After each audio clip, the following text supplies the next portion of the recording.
What's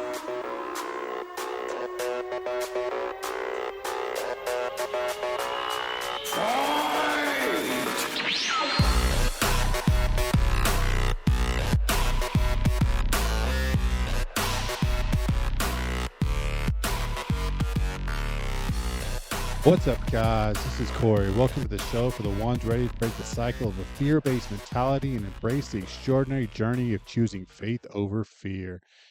Welcome back, and welcome to the show if it's your first time.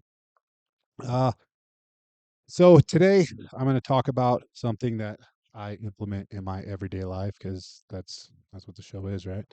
Um, the whole concept behind this show, if this is your first time listening, is there's far too many people out there pointing fingers and saying they're doing this, they're doing that, they're doing this, they're doing that on both sides, politically, spiritually, all the things.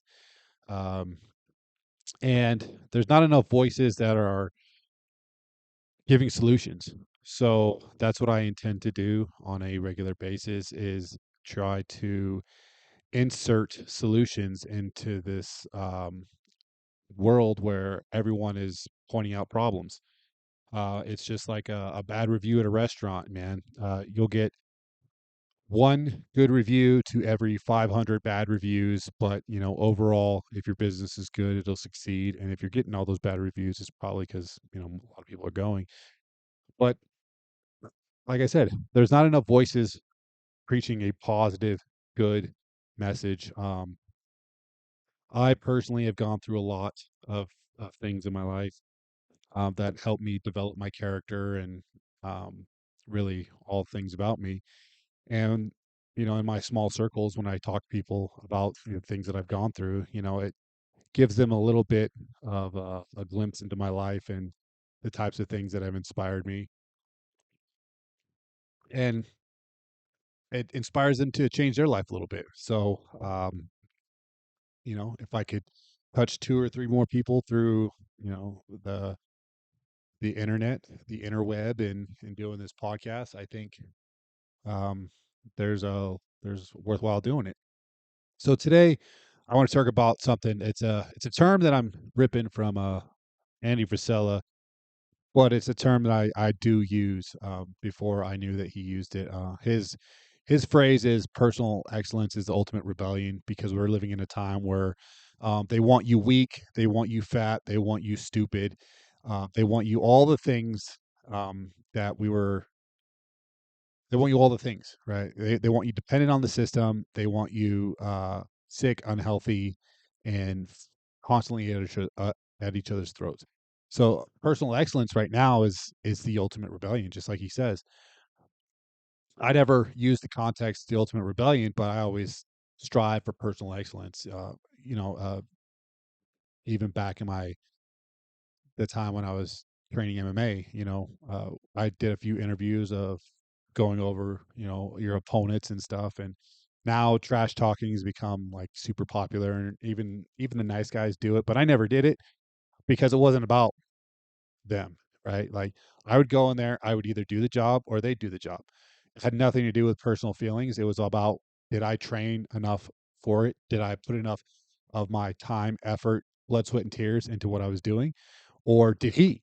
And, you know, and that's what it was. It was personal excellence. It had nothing to do with, I'm going to go out there and I'm going to try to beat him. It's just, I'm going to go out there and I'm going to prove that I did the work in order to get the win.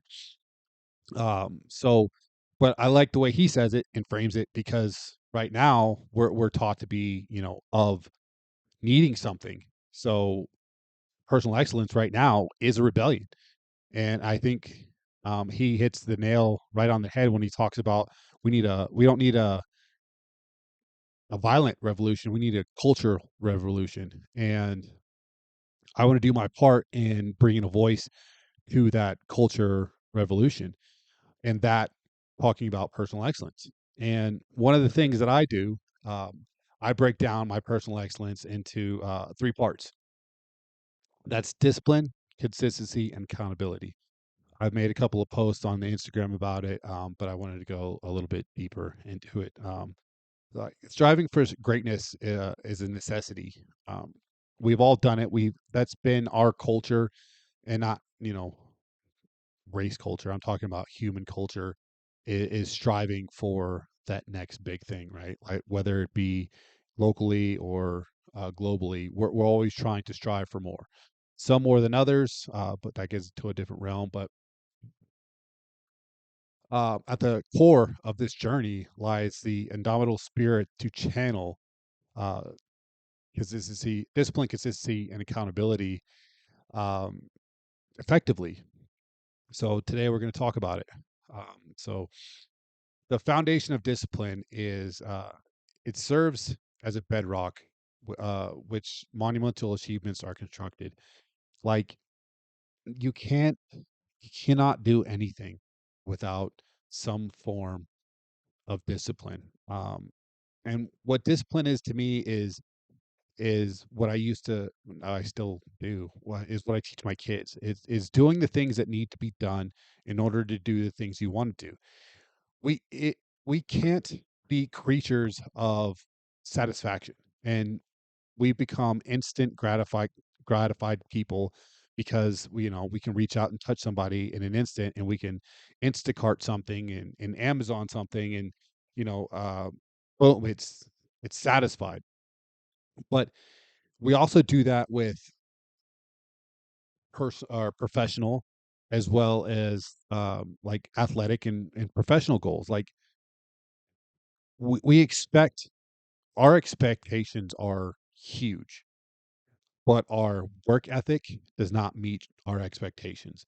And discipline helps build that work ethic. Do the things you have to do in order to do the things you want to do. If you're a parent, uh, your kid, you decided to bring kids into the world, right? Like you made a conscious decision, whether it was, an accident or not. If you're not actively trying to not have kids, then by default, you're trying to have kids. Um, so if you become a parent, that becomes your job, right? Like they didn't ask to be brought into this world. So do the things you have to do. Like the instant you become a parent, you are no longer a child. You don't get to go out and have those late nights and fuck around and sleep in till noon and all that shit. That's done. That's done. You need to have discipline and take care of responsibilities. Um, it's an unwavering commitment to align your actions and intentions, even faced with challenges. I'll use being a parent again, right? Like that is a huge fucking challenge, personally, professionally, all that stuff. It's a challenge, especially in this world where single parenthood is like a real thing. Like you have to overcome a lot of obstacles, right? There's a lot of things you could do, but getting off that topic, I'll talk about personal life. One of the things, I talk about all the time. I ended up in the hospital twice, nearly died twice, and I could have easily just given up and not done anything, but I kept doing the things that I needed to do. I kept taking care of my body, kept taking care of my mind. I kept, supporting my family, doing all the right things. The right things to me, it doesn't have to be the right things to you when I say doing the right things. Uh, that just those are my right things, and it got me through all that. And I now am in better shape than even I was then because of the things that I do, and I do them because like I talked about before, is I'm 38, my youngest child's 5. In 15 years he's going to be 20, right? So I have sports like for the next 10 or 15 years coming up. And I don't want to just sit on the sidelines and be that fat fucking body dad who can't do anything. I want to be involved in my child's life, and my oldest child is 18, and if and when she decides to have children, I want to be active in their lives too. So I do these things. This is my foundation. This is my normal. Um and like true discipline, it does and it doesn't have to be rooted in rigidity. Uh, it's a conscious choice to prioritize long-term objectives over momentary gratification. And it's building that delayed gratification, right? Like, uh, I work out every day, and I always want to look a certain way, right? But in my mind, I don't look that way yet. But when I, take pictures of myself and videos of myself, I see myself look the way that I want to look. But when I'm in the gym, I don't feel like I look the way I want to look. But I'm getting momentary and long term in the same kind of thing because, like, I have been working out for 10 plus years. So, the long term objective is there. And also 10, 15, 20 years from now, then I'll really start reaping the benefits when I am close to 60 years old and I'm still very much active, compared to a lot of people who are the same age.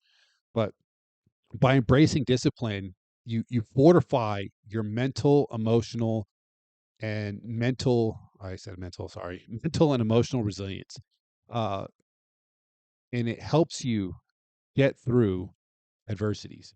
And that goes back to the second or third episode I just shot is resilience. Discipline helps build resilience, and it's just you have to do the things you have to do in order to do the things you want to do. If you want to go out and live a good, healthy, long life, you have to do the things that need to be done in order to get there. You can't switch two or three things up in your life. You have to live a completely different lifestyle in order to reap those kind of benefits. And that brings us to consistency. Like, how do we get those things? We get those things through consistency. It's a steady cadence of an intentional action. It's a bridge that connects aspirations to reality. It's the glue that binds daily efforts to long-term outcomes. If I going back to discipline, right? Like, I have to work out in order to look a certain way, but how do I get to that certain way? I consistently go to the gym. I can't I can't work out 2, 3 times a week and piss off my diet and, only focus on drinking beer and hanging out with my boys. I can't do all that if I have a goal in mind. Like, yes, the goal is it's not the goal. The byproduct is looking good. The goal is feeling good. So I always want to feel good because I know what it's like to feel like shit. I know what it's like. It's not good. So sorry about that. I just had a phone call. I had to talk to the wife for a second. I forgot where I was at. So just gonna keep on going through consistency. Um, yeah. Uh, I know where I was at. I know what it's like to feel like shit, and I don't ever want to feel like that again. And then not the type of shit that other people feel when they're just fat and overweight. Like, I was dying, and I don't ever want to feel like that again. So, uh, my motivation behind that is completely different than others. But you only need a small little bit of motivation, and then you have to build that discipline, and then through the discipline, you build a consistency, and 6 months down the road, you're a completely different person. So just as water, persistent droplets can carve through solid rock, consistent actions engrave remarkable achievements into the tapestry of one's life. I wrote that and I had to read it because, right, because I try to be philosophical, but some people try to be too profound, and I don't want to be those guys who are. It seems fake when I say it, but when I apply it to my life, then I try to change a few words and just make it a little bit more philosophical. So there you have it. And then you can't have consistency and discipline without coupling accountability. with that, right? Like accountability introduces a catalytic dynamic pursuit of personal excellence. When individuals hold themselves accountable for their goals, progress transforms from being optional to obligatory. Obligatory. Obligatory? An obligation, right? Um, Other people can hold you accountable, but you will only be accountable when they hold you accountable. If you can find ways to not be accountable to someone else, you will find ways.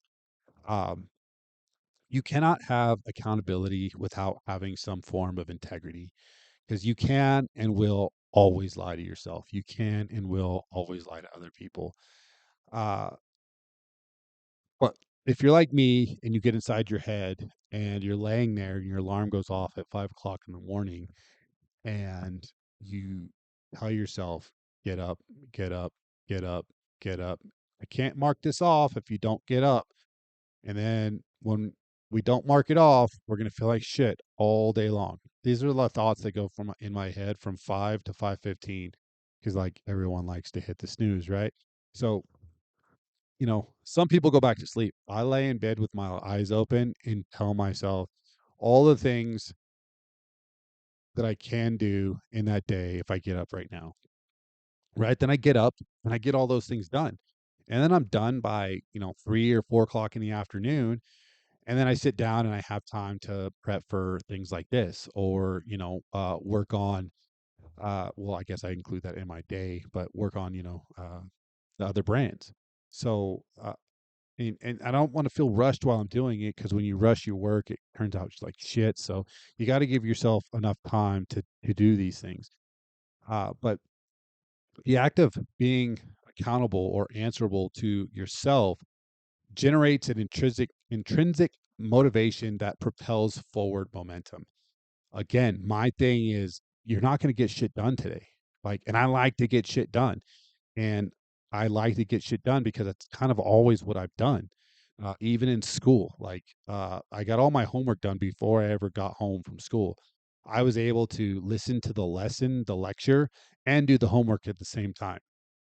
So I, it's just, and if I didn't do it that way, I usually pissed it off. So I started making myself accountable and then getting my work done. And, I graduated high school or all the way through grade school, high school, and college with really good grades because I was able to, I learned early to hold myself accountable to do those things. Obviously, later in life, I pissed away a large portion of my 20s. But, I was dealing with a lot. There's no excuses, but I kind of just, I let myself go. But, and, there was that wake up call and I turned it back on. I turned the switch back on and now like and put a steel plate under the switch so I can't turn it back off. So there's that. So imagine discipline, consistency, and accountability as the gears of a well-oiled machine, working hard, harmoniously to propel the engine of personal excellence. Uh, Discipline establishes the structure, consistency provides the rhythm, and accountability fuels the drive. Um, and the reason why I like that better than motivation because motivation can evaporate. It's intrinsic. It comes and it goes. Uh, how do you stay like people? The biggest question anyone asks, like, um, I'm in a lot of fitness groups and on the Facebook and all that stuff, and the biggest question all the time is how do you stay motivated to continue working out? Well, the answer is to stop being fucking motivated and stop using that as your fuel. People don't like that when I answer that, but I don't fucking care because anyone who relies on anyone who relies on motivation to get things done is only going to get things done when they're motivated. You can't be motivated all the time. I don't care how many Tony Robbins fucking YouTube videos you watch in the mornings. At some point, that shit's going to get old. You have to start answering to yourself, right? have that little voice in your head like I do every morning at 5 o'clock. Get up, get up, get up, get up, get up.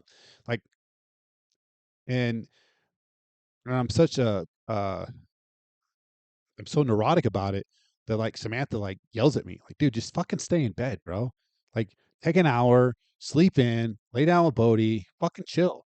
And I'm like, oh, right. Yeah. Sometimes like once a week I will, right? Like I'll calm down, but I make sure I get all my shit done in order for me to earn that hour, for me to just sit there. Most of the time I'm laying there thinking about all the things I can do.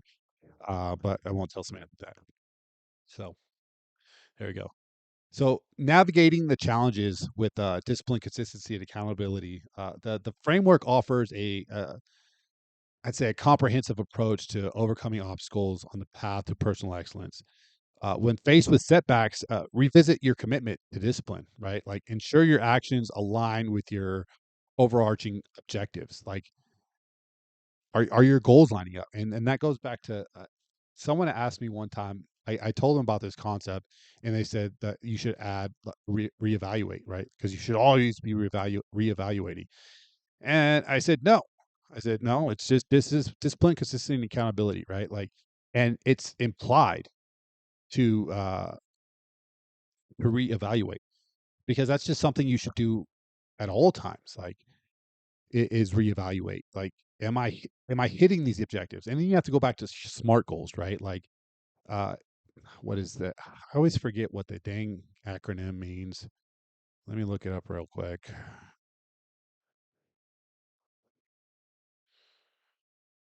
I always forget what the S means. Specific. Ugh. I knew that's what it was, but then it's like sometimes in your mind you're like, "Ah, I can't be. It's too easy."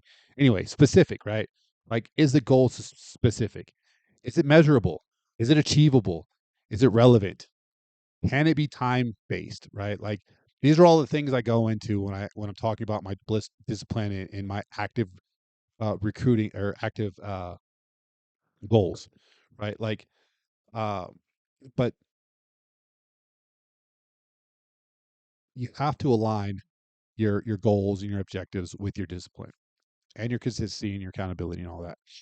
But you bolster your consistency by maintaining your efforts despite difficulties, understanding that progress is not always linear, engaging accountability by seeking support from mentors, friends, family, who can offer guidance and hold you to your commitments. You could do that, but you also need to hold yourself accountable. And the linear, none of it's linear, right? Like, discipline isn't linear. The accountability isn't linear. The consistency isn't linear. Like, you're never going to see consistent. Like, the progress is could be all over the place. The accountability is going to be from you or from them, right? And the discipline, like, you could restructure, and that goes back to the reevaluating.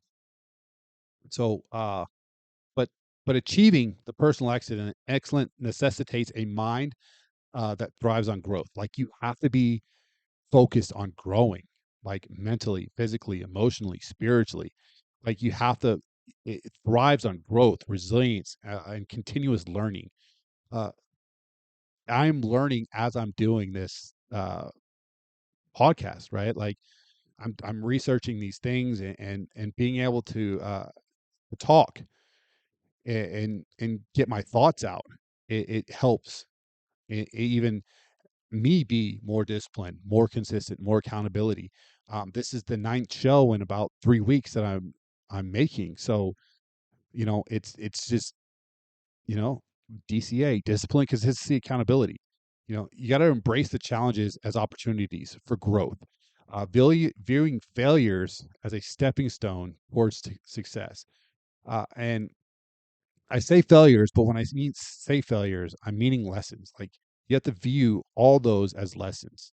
You know, you have to foster resilience by adapting to change and setbacks, maintaining an unwavering focus on your long-term vision, your why. That's what it always comes back to, is your why. Why are you doing this?